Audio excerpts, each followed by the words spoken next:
My wife Sarah and I have been married for 7 years, and we have been together for a total of 10 years. I was raised in a very traditional and religious household and was brought up believing that men are the breadwinners and women should stay at home with the kids. Sarah was raised in an equally religious household and had similar views as I did. After college, I got a job doing financial work for a large company and moved to a different city. I didn't know anyone in the area and decided that attending one of the local churches would help me meet new people. Sarah was one of the church members and I fell head over heels for her. She is one of the most beautiful women I have ever laid eyes on, and she is also extremely kind and caring. After a year of dating, I proposed to her and we were married after a 2-year engagement. After the wedding, Sarah finished her degree and started talking about having children. I asked her to wait a few years until I started earning enough money and she agreed. Kids went on the back burner for a while and Sarah dedicated herself to creating a home for us while I went to work. A few years passed and I finally got the promotion at work. Sarah was ecstatic and we both agreed that we could have the baby. Sarah and I tried for only 2 months before she became pregnant.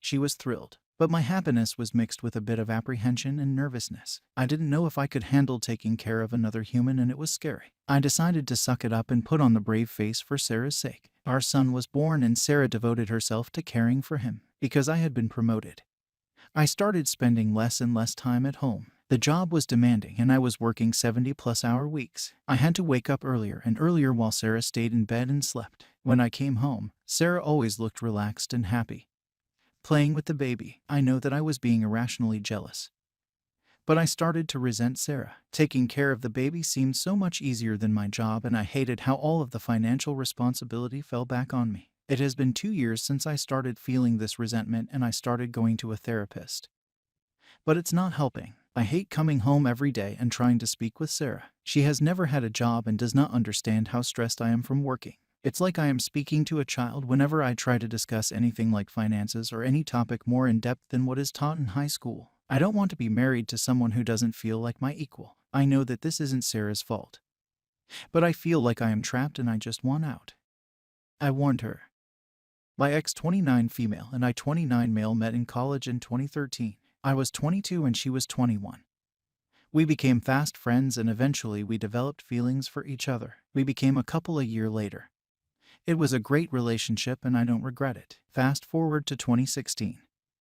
I was home when she called me saying she was outside and that we needed to talk. So I went outside and I saw that she was crying in her car. I went up to her and asked what's wrong. She confessed that she cheated on me. I don't want to go into details because I'm trying to keep this short. I was shocked, hurt, and was teared up. She went on saying that we needed to break up because I deserved better than her and that she developed feelings for a P. I warned her about rushing it with someone else and that a relationship that begins by cheating usually ends badly. After we finished talking, I walked back to my house, but before I went in, I turned around to see her one more time and she was still crying. Once I went inside, she posted on social media saying I wish I could just disappear with a crying emoji. I proceeded to remove her from social media after that, as I was mourning the end of my relationship.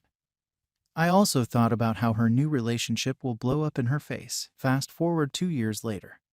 She messages me asking me to meet up because she wanted to talk. I knew the day had arrived, so I met her at a diner. I live in New Jersey and she was miserable. She looked like she was crying before we met up. When she saw me, she gave a weak hi and gave her a cold one. This surprised her and got teary-eyed. I started by asking her what she wanted to talk about. She started saying that her and AP broke up 2 weeks ago and admitted that the relationship with him was horrible. It turns out he was a narcissist who emotionally abused her. She also admitted that the guilt of what she did to me never went away, and that I was right. She then noticed my emotionless expression and turned away, saying, "You used to be so happy and silly. It hurts seeing you like this, and I know it's my fault because of my bad, selfish, and dumb decisions." She went to say, "I'm sorry for everything. I thought about you every day for the past 2 years. She then said, "Not only did I ruin us, but I lost my best friend. You were my best friend and I ruined that." She started crying again, saying, "I'm not here to get back together because I don't deserve that and I have no right to ask that." I proceeded to say that it's true that you don't deserve me. It gets quiet and she turned away again. I said that she missed me and that she missed me for 2 years. Then she asked me to be friends again. I told her I can't promise anything. She starts crying for the final time and I left the diner. As I was walking out, I turn over and she's still crying how history repeats itself. In the end, cheating ruins the cheater and the victim. Never cheat, it's usually never worth it. Hi everyone. I have decided to do an update to my original post due to numerous requests. This will be my only update since there's nothing else to say afterward. Before I go any further, I have some things to clarify about my original post. 1. The AP was emotionally abusive. I know because my ex showed me her texts and it was full of "no one will ever love you like me and you're ugly." Also, he broke up with her by text. What a scumbag. 2. She did try reached out to me multiple times during the 2 years she was with AP. She asked how I was doing, "I'm sorry, and are you okay?" I ended up not responding. I didn't block her because I was waiting for when her relationship blew up. 3. Friends and family actually saw her during the 2 years and they all said the same thing. She looked miserable, and when she saw them, she would run up to them and ask how I'm doing, and to tell me that she will never stop being sorry. 4. The diner meeting happened in 2018. Now back to the story. After I got home from the diner, she messaged me saying, "If we become friends again, I'll work my butt off to earn back your trust, and if not, please know I'll always be sorry for everything." Fast forward a year later and I bumped into her at a while buying lunch. We caught up and I wasn't as cold as before. I will admit I'm a little embarrassed about what I did next. I offered her a FWB with me and she accepted. The FWB lasted for a few months. When I look back, I think I did it for closure and to show her what she's missing. I ended it because I felt that I got my closure. She was disappointed but also understood. A few months later, she started seeing someone new and they dated until early 2020 before the pandemic hit. She showed up to my home unannounced and revealed to me that the new guy cheated on her with multiple women and actually blamed her for the cheating. Just like the AP, the new guy broke up with her by text, while she went on saying how much she hated herself for what she did to me. But now she understands how I felt. I gave her a hug and told her to take these lessons and never forgot them. She thanked me and left. Fast forward to now.